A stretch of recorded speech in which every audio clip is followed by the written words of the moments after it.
This is One on One.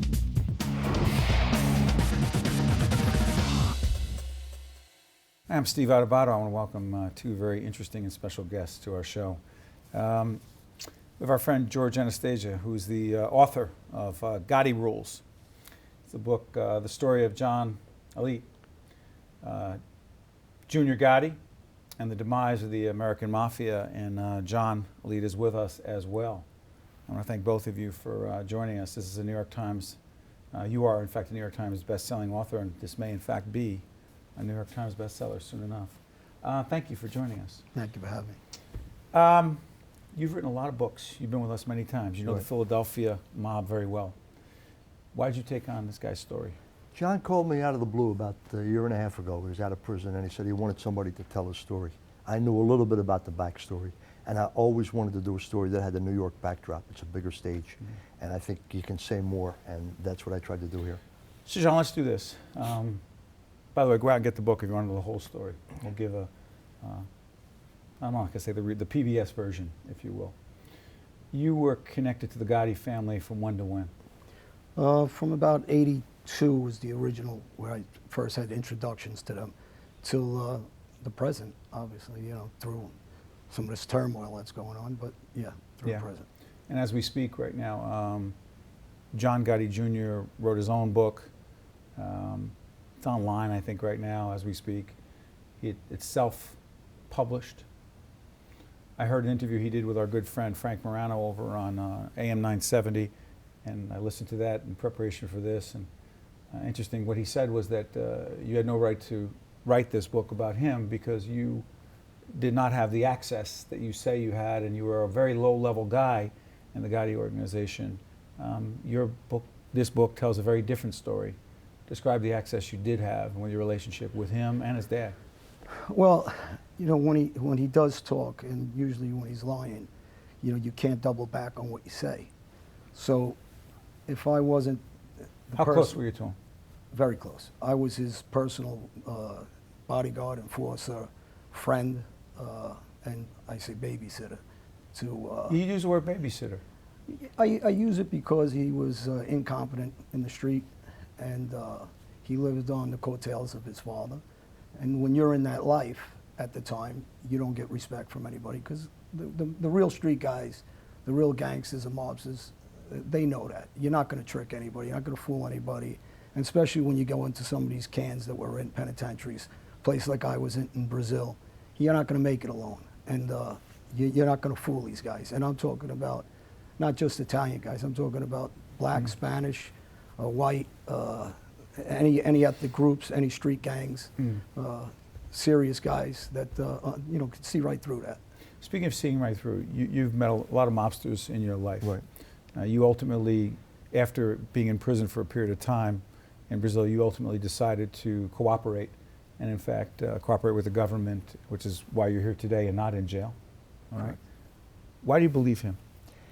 A couple different reasons, Steve. One, I read all the testimony, the transcripts of the two trials he testified at. In John Gotti Jr., even though he has a different middle initial, he'll go by Jr. right now. Right, right. So the Junior Gotti trial in '09, the Charles Carneglia trial in '09, one ended with conviction, one ended with a hung jury. And they were being charged with murder, racketeering, all those sorts of. I've read all of those transcripts, all of the testimony in those trials. I've reviewed documents. I talked to John at length. The one thing that gave me a comfort level, John told me stuff about Philadelphia that I know intuitively. And I know when he was talking about Philadelphia. The Philadelphia mob. Philadelphia mob. He was telling me the truth. I know that. I know a lot of the New York story. Now, Brazil, I'm taking him at his word about what happened in Brazil. But I sat down with this guy for hour upon hour upon hour, and the only thing I said to him is, John, you don't have to sugarcoat this. Just tell me the truth. And I believe he did. And the federal government believes he does. Now, John Gotti Jr. can spin it any way he wants. John Gotti Jr. is still trying to control the narrative in this story. That's what this is about. So John Gotti Jr., by the way, you acknowledged what crimes on your own end? What crimes did I acknowledge? So that people understand that you're not holding back about yourself. No, I was charged originally with 2 murders. I pled out to 6 murders. I discussed being involved in about 37 shootings. Gotti's lawyers at the time, Carnesi, said I was a liar. He said I shot more than that. I said possibly. I didn't deny those facts. I told the government I may have been involved in almost up to 14 or 15 homicides. I didn't deny that fact. I'm not sure what happened to those people that got shot, but I came out and I was truthful. I put my life out there, and I try to be as honest as possible. So John, you're very close to him. Not his bodyguard, but you call him his babysitter. For those who are watching right now and say, you know, he had this relationship with this guy. How could he ultimately turn on this guy, to use that expression? And the other word that's obviously used, the R word, right? The rat word, that became famous with Sammy the Bull in connection with John Gotti Jr.'s father.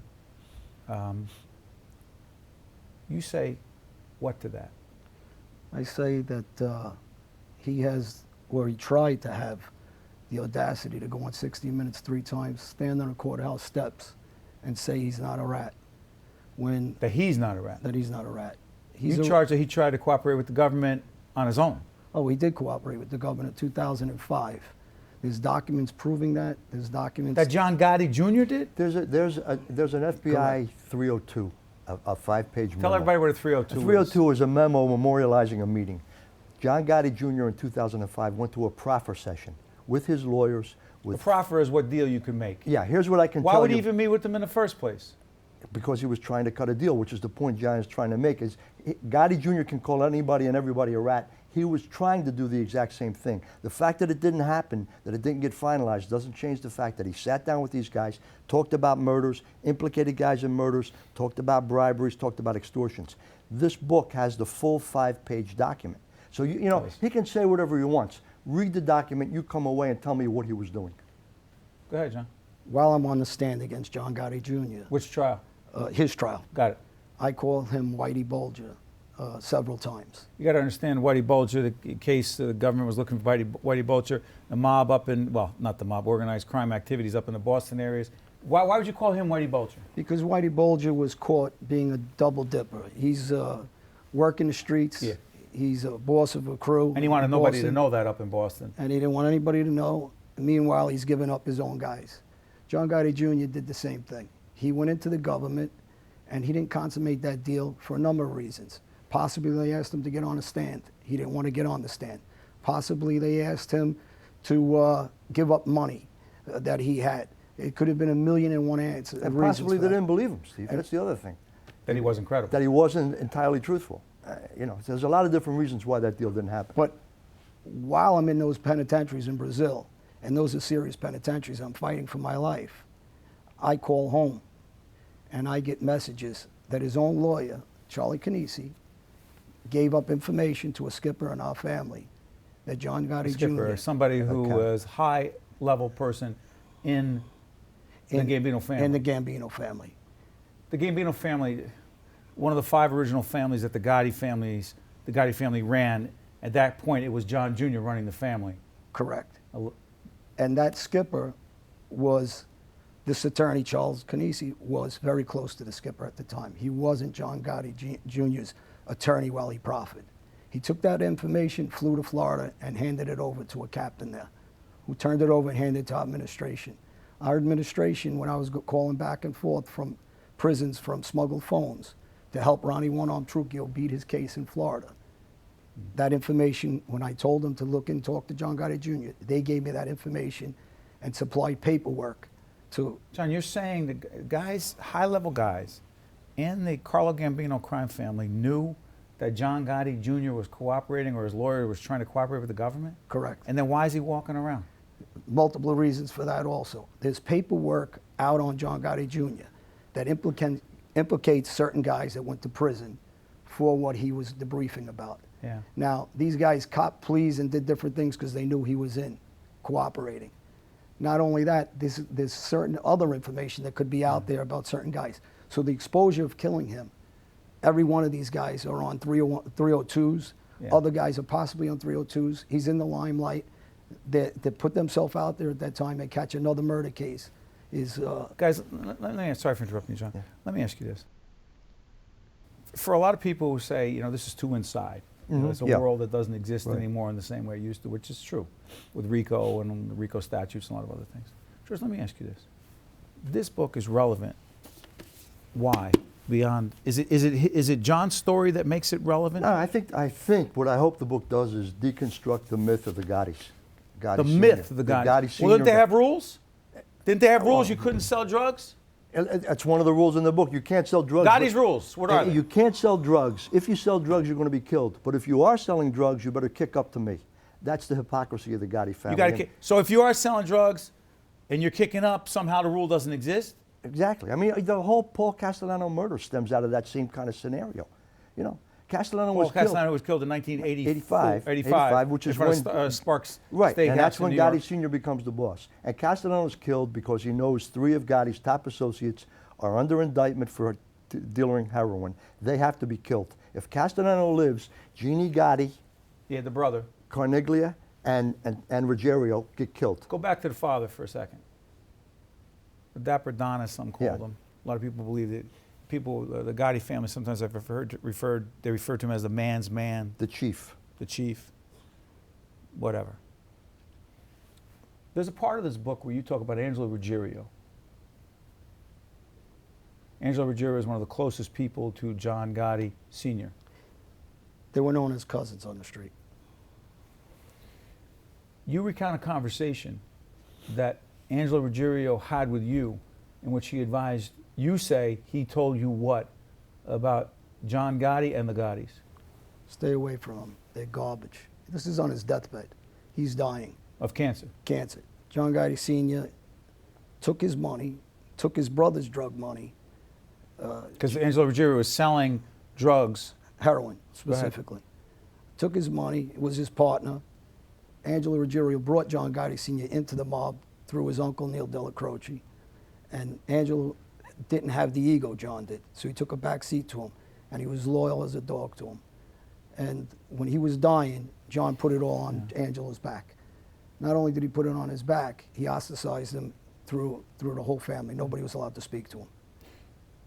You're Albanian. I'm Albanian. So you never could, no matter what, no matter how many murders, no matter how many things you did for John Gotti, Sr. or Jr., you could never become a made member of the mafia. No, I can't. I could never be an actual made member, but the seduction of it for me was to be another Joe Watts or a Jimmy Burke. That's what they. Jimmy Burke, who was made famous in Goodfellas, Yeah, exactly. you know, The who was Nero waiting on the character. phone Yeah. when the Joe Pesci called, and it was supposed to happen, and well, 2 inside. George, let me ask you. The Gottis, John Gotti Jr., who, by the way, he said he retired. Yeah. You're laughing. Can you retire?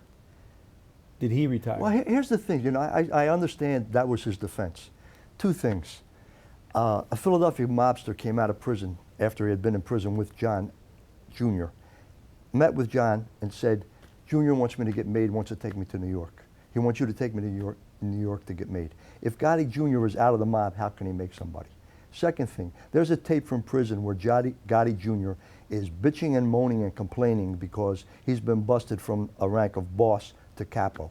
This is around 2002, 2003. If you've quit the mob, why do you care if you've been busted? So there's a lot of things in the whole fabric of the story that are disingenuous. John wasn't close to them. Junior was the best man at John's wedding. John was in... He was the best man? At John's wedding. And John, sitting next to me, was one of the groomsmen in Vicky Gotti's wedding. So if he's such an outsider, how is he inside on these events? Explain that to me. Victoria Gotti. Part of your problem. No, not really. Was it? No, not really. Did you have a relationship with her? Well, you know, here's what I say about that. I want to talk about the John mob. Gotti's sister, John Gotti Sr.'s daughter. Listen, we were kids at the time. I don't want to talk personal business about her. I'd like to keep it to the mob stuff. I'd like to keep it to what, So you don't think what the I'm problem trying to send a between you and message. John Gotti Jr., sorry for interrupting John, had anything to do with that? No, not really. He didn't have knowledge, no. Got it. What the situation I had with that family is everything they say is not everything they do. Example, Jeannie Gotti is in prison for 50 years, moving heroin. 1997, Jeannie Gotti's my cellmate. If I'm not close, why am I living with him? John Gotti Jr. and Charles Canisi, he held a letter of mine for 15 years. Said that I was a low-life guy, low-level this. Well, you only hold that letter for 15 years, and since we're not close, because you're going to cooperate and use it against me, which you did. You had a list of made guys that were potential made guys in your roof. You held that as a keepsake, which you did. These are things that he was hedging his bets to come in and be cooperated. 2005, this paperwork comes out. He never quit the mob. He was shelved. He was thrown out. He was ostracized. And that's how he got thrown out of the mob. And he's lucky.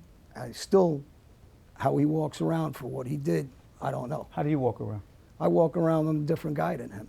First off. Second, my message is to all these kids out there. I says, I lived a bad life. I was garbage. I admit that. The difference is I admit what I was. You said you were garbage. I was garbage. I lived a bad life. I said, I wasn't I wasn't a hero. I wasn't Martin Luther King Jr. That's a hero, not John Gotti Sr. I says, this nonsense they're trying to sell to kids, and this nonsense that John Jr. is trying to sell to his own kids and his own family needs to be stopped somewhere. So now I'm going to turn my life around. I'm going to make sure that kids get the message. My life today is to keep passing this message, even if I have to lose my life, to kids to stay away from the street.